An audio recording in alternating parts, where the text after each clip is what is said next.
Hello students. In the earlier part we have seen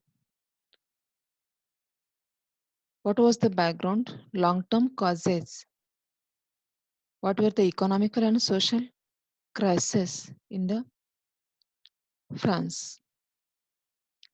That reasons were the long-term reasons for the outbreak of the revolution.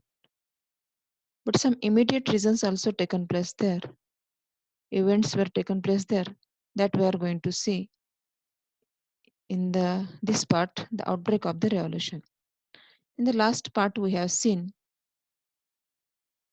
when King Louis XVI came in power, he found his treasury was empty. When his treasury was empty, he was started to think to increase the taxes to manage to meet with the expenses. So for managing these expenses, it was needing to increase the taxes. But in the France of the old regime, the monarch did not have the power to impose taxes according to his will alone.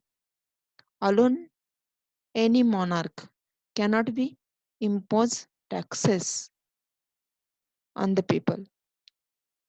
Rather, he had to call a meeting of State General.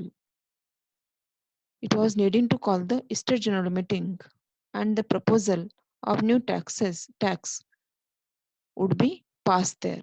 After passing the proposal of new taxes, he can impose the taxes.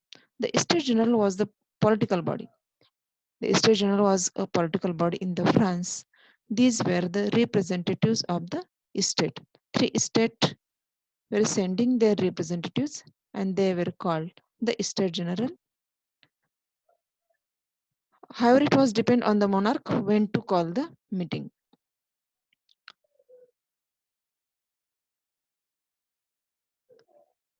When to call meeting, it was depend on the monarch.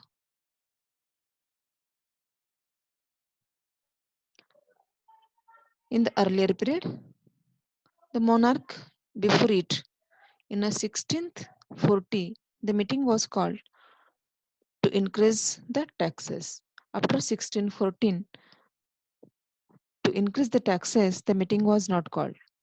So now, on the 5th May 1789, the Louis XVI called an assembly of the State General to pass the proposal for new taxes. On the 5th May 1789, Louis XVI called an assembly to impose or to pass the proposal of the new taxes.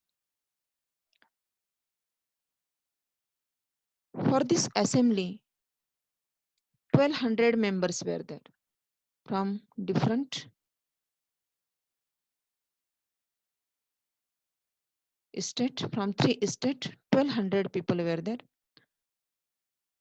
The first state 300, second state 300, and third state 600. In this way, 1200 representatives were there in the state general meeting.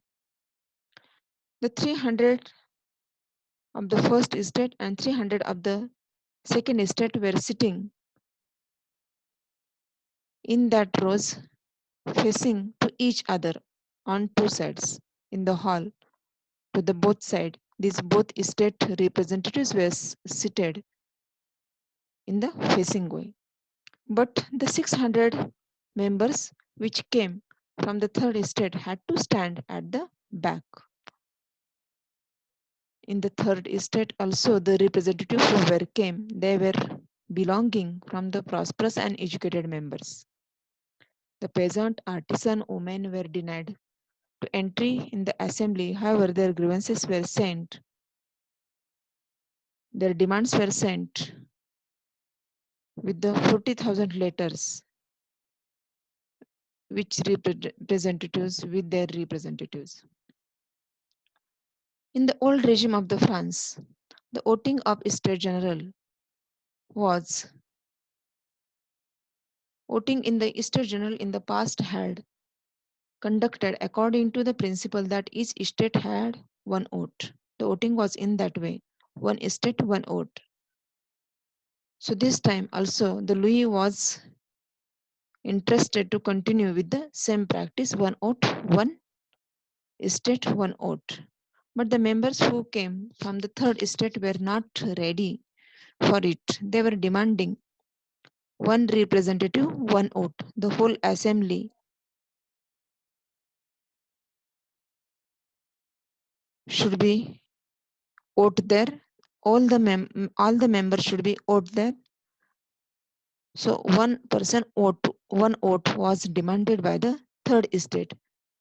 This was the democratic principle forwarded by philosopher like Rousseau. In a Rousseau written one book, The Social Contract. In his Social Contract, Rousseau written about the democracy. And while writing democracy, he written there one person, one vote, one value. The value of every person's vote must be same.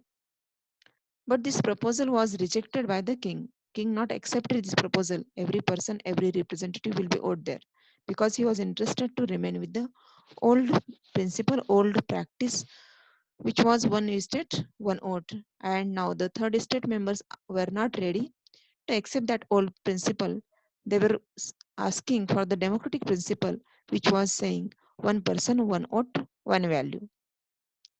This demand was rejected by the king, and when this demand rejected by the king, the third estate walked out in the protest. They did not accept it, so they walked out in the protest. After walking out, what these people had done, we are going to see in this part, in this paragraph. The representatives of the third estate viewed themselves as a spokesman for the whole French nation. The representative from the third estate themselves thinking they are representatives of the complete nation. On the 20th June, these people assembled, the third estate members assembled an indoor tennis court in the ground of the Versailles, and they declared themselves at the National Assembly. Their assembly is called the National Assembly, and swore not to disperse till they had drafted a constitution. Not only these people came together, they took the oath also on the tennis court. They will remain together till they will not draft the constitution which will limit to the monarch. They were led by the Mirabeau and Abysses. The third estate members were led by the Mirabeau and Abysses. Actually, Mirabeau was born in the noble family. He belongs from the noble family, but he was convinced of the need to do away with the society of the feudal privilege. He was interested to remove the feudal privileges. So he brought out a journal and delivered powerful speeches to the crowd who were assembled in the Versailles. This is the tennis court where these people took oath to forming the constitution. The another person, Abysses. The Abysses was originally priest. The Abysses was also priest. He wrote an influential pamphlet which were called What is the Third Estate? So both estate, from the first and second estate also people were supporting to form the constitution in the France. They were interested to limit the power of the king monarch. While National Assembly was busy to draft the constitution, the rest France was seethed with turmoil. In the rest of farms, the chaos was there.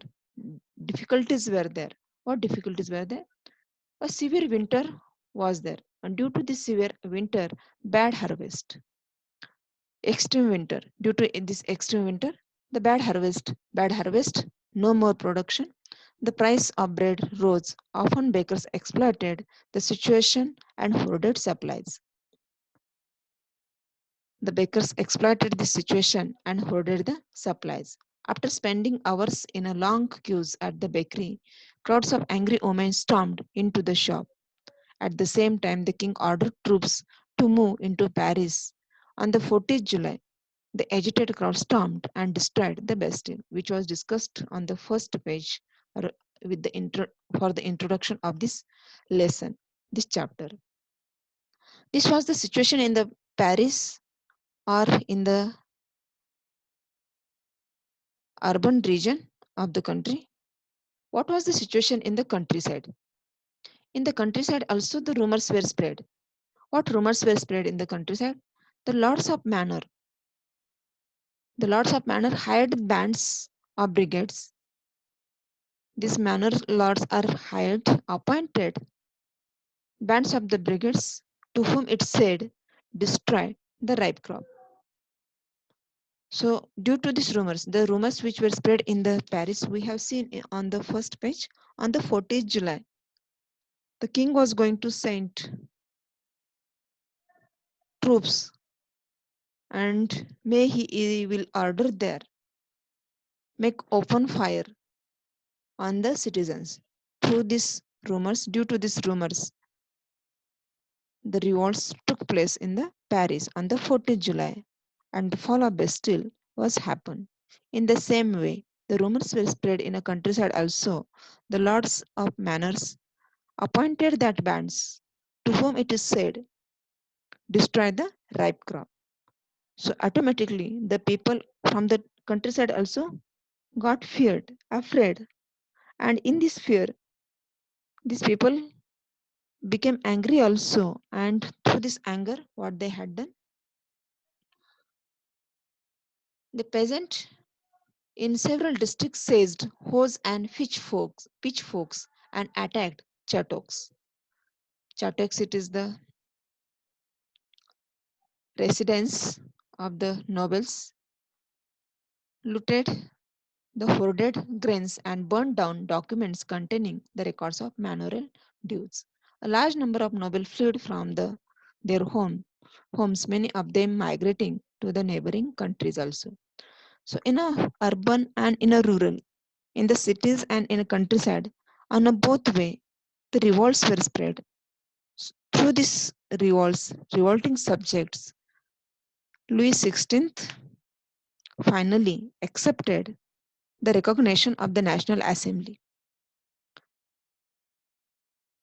Louis XVI finally accorded recognition to the National Assembly and accepted the principle that his powers would from now on be checked by the Constitution.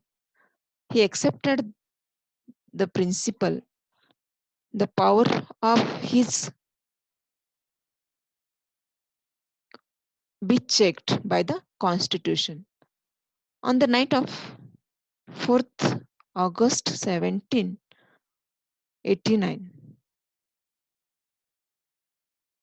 this is the night of the 4th August 1789, the Assembly passed a decree, a article, a legal document.